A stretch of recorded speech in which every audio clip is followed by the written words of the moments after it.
Welcome back. Dr. Patrick Dakum joins us next. He is the governorship candidate for the Labour Party in Plateau State. Good morning, Doctor. Good to see you again and glad you can join us today on the program. Good morning, Chamberlain. Long time no see. Yeah, I was just telling my colleague that those days we could reach you, and sometimes you always try, and of course, your busy schedule. But yes, I know that you spoke about this in passing at some point during your campaigns, how things were panning out at the time. But how times have changed now, especially having seen the way the presidential elections went in Plateau. I know you must be optimistic, but I guess that must be cautious optimism because we also know that the House of Assembly elections and the Senate elections didn't exactly go the way of Labour. How does all of that play out for you? Well, Chamberlain, thank you so very much. You see, on the Plateau, we have come a long way in the sense that, what is playing out now in terms of the democratic process and decision making on the Plateau is similar to what happened in 2015. In 2015, the dominant party, including myself, were on the PDP orientation. And the decision at that time was at 2015, where will the state go? At that point in time, 3 months to the election, if you told anyone that APC was going to be in government, the response will be the same kind of response that we're getting now related to the Labour Party. Oh, Labour Party, where did they come on board? How will they decide? But you can see the message that Labour Party sent. In 2015, Plateau State took a decision, and it was referred to as the Plateau Project, that Plateau, we want to go a different direction because we are very, very discontented with what was going on. And based on that, and especially on the choice of leadership for the state, the decision was, let's have a change. And people never believed it. And the polls showed that Plateau State people can decide on the basis of the kind of leader that they want, the kind of leader that they believe will steer the ship in a very difficult situation. And so APC came on board. Now here we are in a situation whereby Plateau is a subset of the entire country. And Plateau State, including the rest of Nigeria, wanted a fresh air. And that is how the Obedient movement came about. The Obedient movement is made up of people who are publicly in Labour Party and a few in other parties. But generally, it was made up of predominantly young people, predominantly people who are just dissatisfied with the status quo and want a change. So for us in the Labour Party, we believe that the change that Nigeria is yearning for, while Peter Obi will be slugging it out at the court, that change can begin to manifest in the election and in the states. The Chinese have a proverb: how do you eat up an elephant? One bite at a time. That one bite that will show the change that Nigeria desire is on the platform of the Labour Party. And just like they decided in 2015, they can trust me. You know how it is to eat an elephant one bite at a time. It could take forever. The elephants they are humongous.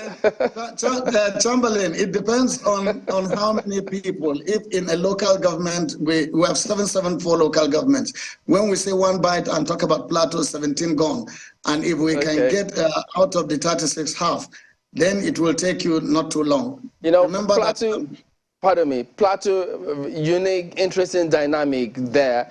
I mean, Mr. Muftang, they speak about the sophistry of the Plateau electorate, how that, yes, they voted Labour Party at the presidential level, but at the state level, the House of Assembly and Senate, they knew what they want. In fact, he says Plateau is predominantly or largely, traditionally, as a matter of fact, PDP. And then you have an APC government in power. So it suggests that this could tilt anyway. It depends on how you play your politics. But from what he says, saying that, look, much as he said he respects your candidacy, he also knows that you'll have a very hard time displacing either himself or even the APC candidate? Well, on the basis of that argument, you may be led to think so. But on the basis of what is actually on ground and what we are seeing, the challenges that the Labour Party had in terms of most other candidates were the timing of the emergence of some of those candidates. I can tell you that a couple of the candidates, 2 out of the senatorial candidates, the courts had to give a directive for them to be seen as the authentic candidate, because there were a number of substitution primaries that took place along the line.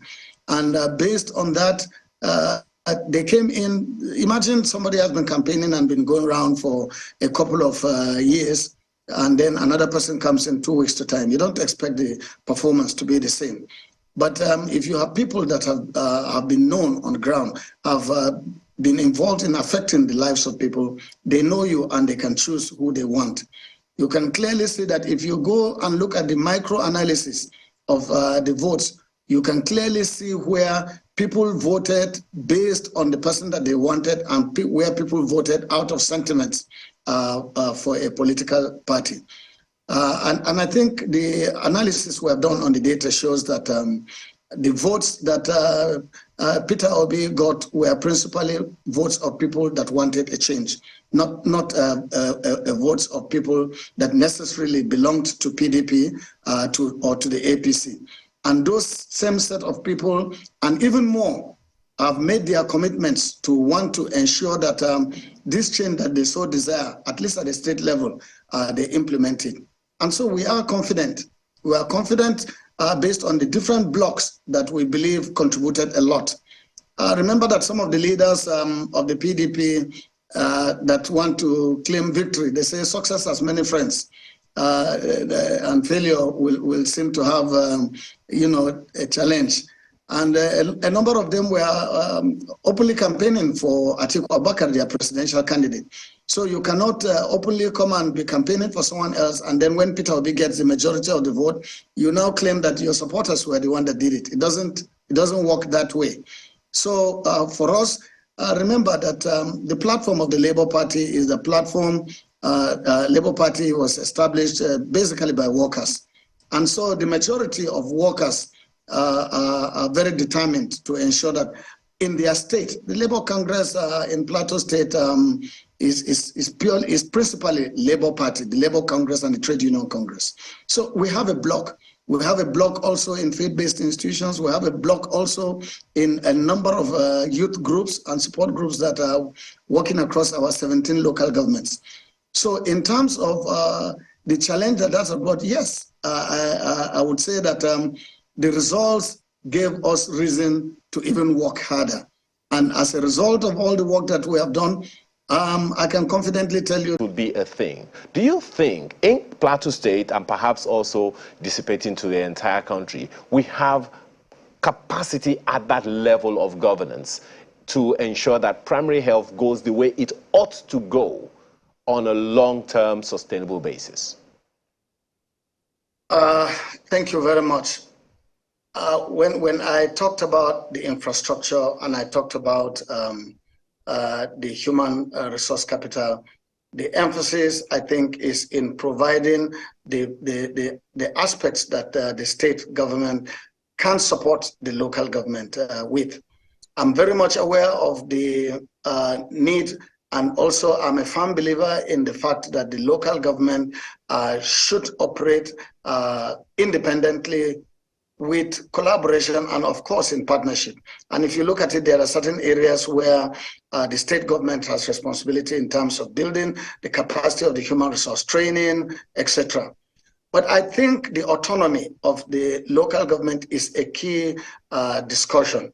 I'm not a lawyer, but my deputy, who brings in a lot of capacity also, is a senior advocate of Nigeria, and a life bencher, only 2 life benchers on the plateau, and he's one of them.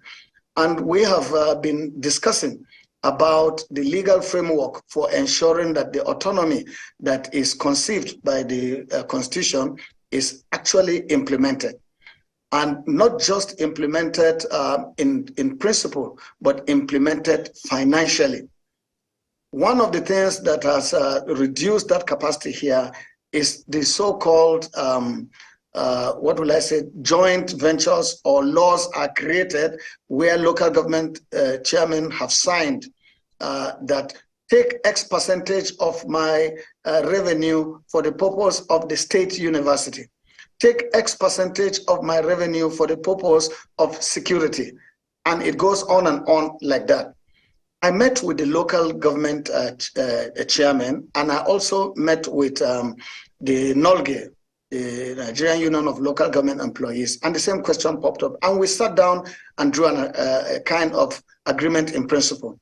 That number one is, for me in the first year, is to give a moratorium to the local governments to ensure that even where legally certain deductions are supposed to be made for things that they have signed up to and has been made law, we will give moratorium for them to be able to jumpstart and participate in some of those things that I've mentioned. Secondly, by the time that we disentangle the legal aspects of them, then the conception of the autonomy will be implemented. But I've also said that once you get your money, I will also be using my own EFCC to ensure that the funds are used in the manner that will ensure that what the local government budget says it should do, it will do. We will provide a lot of technical support for that as we continue to see that that tier of government takes over the responsibilities at that level. Revenue collection is also something that has been an issue between state and local government. Who collects what? And then the issue of multiple taxation, multiple people coming for different taxes that are legal. There are things that we are already in conversation with them. Remember that for us in the Labour Party, we are a workers' party. Therefore, whatever we are doing is trying to ensure that that ideology whereby you have a social justice based on the interest of the generality of the population who are workers is taken care of. So we will do it, we'll do it with a human face. All right, Dr. Patrick Dakum, the governorship candidate for the Labour Party for Plateau State. Thank you very much indeed for your time, and we wish you all the best. Thank you very much, and thank you also, viewers and listeners. God bless.